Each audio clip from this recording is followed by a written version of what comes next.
Hector SUV MG motor की भारत में पहली कार थी और इसने कंपनी को काफी कामयाबी भी दिलाई।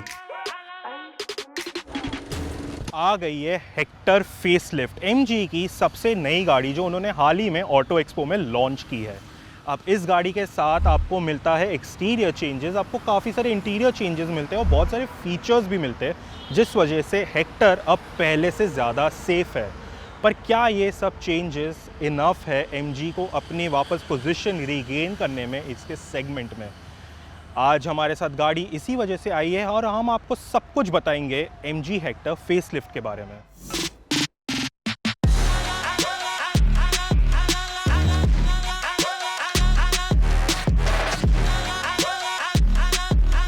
अब ज़्यादातर एसयूवी बायर्स जो इस सेगमेंट में होते हैं उनकी पहली क्राइटेरिया होती है लुक्स, गाड़ी की स्टाइलिंग, और एमजी ने हेक्टर के साथ इसको बहुत ही शानदार तरीके से प्रेजेंट किया है, क्योंकि अब आपको ये बड़ी सी एक लार्ज ग्रिल मिलती है, मेश ट्रीटमेंट दी हुई और बहुत सारा क्रोम है, तो इस वजह से गाड़ी का जो रोड प्रेजेंस है वो ऑब्वियसली निखर के आएगा। इसके अलावा अगर आप देखें तो मोटा मोटी गाड़ी सेम ही है अपने पहले वाले हेक्टर की तरह, तो आपको वही स्प्लिट डीआरएल हेडलैम्प्स मिल जाते हैं और उसके नीचे अच्छे से ब्लैक के क्लैडिंग हाउसिंग में आपको एक अच्छा सा फॉग लैम्प का ट्रीटमेंट भी मिल जाता है जो बहुत ही क्लीन है।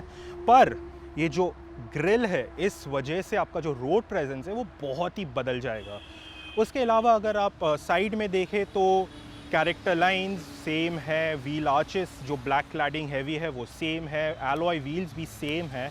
अगर हम रियर सेक्शन की बात करें तो उसमें आपको, जैसे कि आजकल का नया ट्रेंड चल रहा है, कनेक्टिंग स्ट्रिप लाइंस मिल जाते हैं जिसमें आपको एलईडी ट्रीटमेंट मिल जाता है और ये दो आपके जो टेल लैम्प्स है इसको कनेक्ट करता है, तो ये एक बहुत ही अच्छा टच दिया गया है और बहुत ही ज़्यादा स्पोर्टी दिखती है पीछे के सेक्शन से।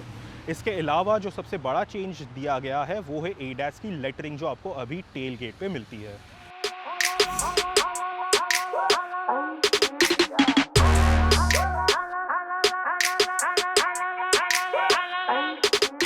इंटीरियर की अगर बात करें तो सबसे बड़ा हाईलाइट जो हेक्टर फेसलिफ्ट में आता है वो है ये टैबलेट साइज इंफोटेनमेंट सिस्टम। अगर आपको पुरानी वाली हेक्टर अगर याद हो तो उसमें आपको क्लास लीडिंग 10 इंच का सिस्टम मिलता था और अब इस फेसलिफ्ट के साथ एमजी ने उसको और इम्प्रूव किया है और आपको एक 14 इंच का स्क्रीन दिया है। ये पुराने जैसा ही है, apart from that added dimension इसका वर्किंग काफ़ी सिमिलर है। आपको बहुत सारे फंक्शंस मिल जाते हैं, स्पेशली जब आप म्यूज़िक चला रहे हो या फिर आप मैप चला रहे हो तो ये पूरा स्क्रीन ऑक्यूपाई कर लेता है, तो उस वजह से आपको काफ़ी अच्छा लुक मिल जाता है, अच्छा फील मिल जाता है और काफ़ी दिखने में तो ऑब्वियसली इम्प्रेसिव है। तो इसके वजह से क्या हुआ है कि एयरकॉन वेंट्स जो है वो थोड़े से पतले हो गए हैं, बट ठीक है, इससे आपका थ्रो का कोई इशू नहीं हो रहा, गाड़ी अच्छे से कूल हो रही है। फीचर्स के तौर अगर देखें तो आपको वायरलेस चार्जिंग मिल जाता है, आपको वेंटिलेटेड सीट्स मिल जाते हैं, आपको एक अच्छा सा कबी होल्ड मिल जाता है कप्स के लिए और सेंटर आर्मरेस्ट के नीचे भी आपको थोड़ा सा स्पेस मिल जाता है। नई स्क्रीन में कई बदलाव किए गए हैं और अच्छी बात यह है कि ये आपका ध्यान नहीं बांटती।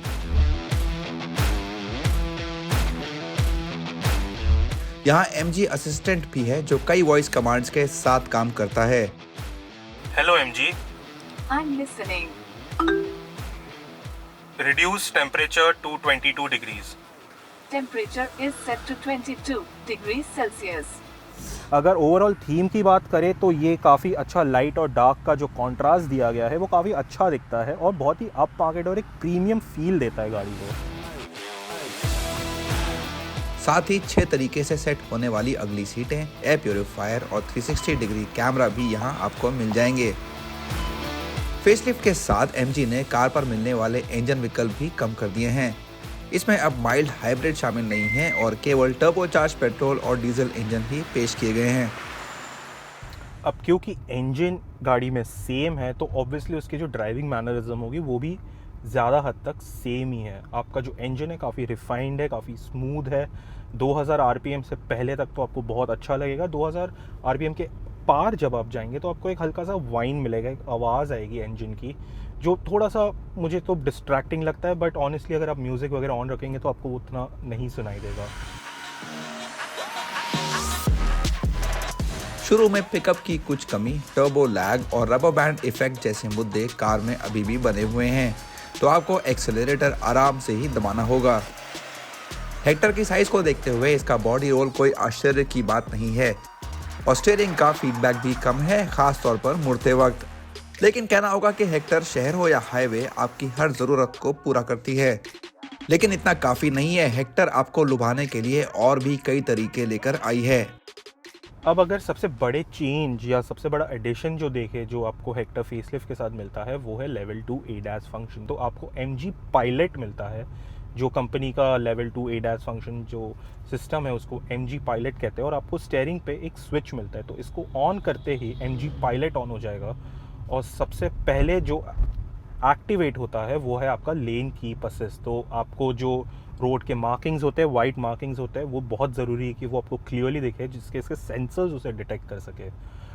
इसके साथ ही आपको एक अडेप्टिव क्रूज कंट्रोल भी मिलता है, जिसमें से आप अपना जो लिमिट है उसको एडजस्ट कर सकते हो। गाड़ी उस हिसाब से अपने आप ही चलेगी। इस वक्त अगर आप देखें तो मेरा ना ही पेडल पे पैर है, ना ही मैंने स्टीयरिंग पकड़ा हुआ है, ये अपने आप चल रही है। पर अगर आपको लगे कि इसके लिए आपको हमेशा अटेंटिव रहना पड़ेगा, तो उसके लिए भी कंपनी ने एक फ़ीचर दिया है emergency braking, automatic emergency braking. So इससे क्या होता है कि जैसे ही गाड़ी डिटेक्ट करेगी, सेंसर्स डिटेक्ट करेंगे कि आपके आगे गाड़ी आ रही है, तो वो ऑटोमेटिकली स्लो डाउन हो जाएगी।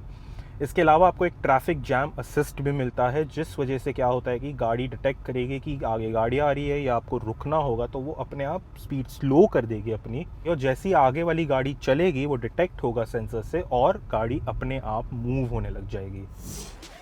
ऑटोमेटिक टर्न इंडिकेटर्स वाकई में एक काम का फीचर है। हालांकि 30 डिग्री से ज़्यादा मुड़ने पर ये खुद ही चालू हो जाता है, जो आपको शायद हर बार पसंद ना आए। इसके अलावा चारों पहियों पर डिस्क ब्रेक्स, अगले और पिछले parking sensors, ISOFIX child seat mounts और दूसरी रो पर सभी यात्रियों के लिए 3 पॉइंट सीट बेल्ट भी दी गई हैं। MG हेक्टर पहले से काफ़ी ज़्यादा लुभाती है, खासतौर पर अपने फीचर्स के साथ। कीमतें भी बहुत आकर्षक हैं, यानी तकरीबन हर तरीके से ये प्रभावित करती है।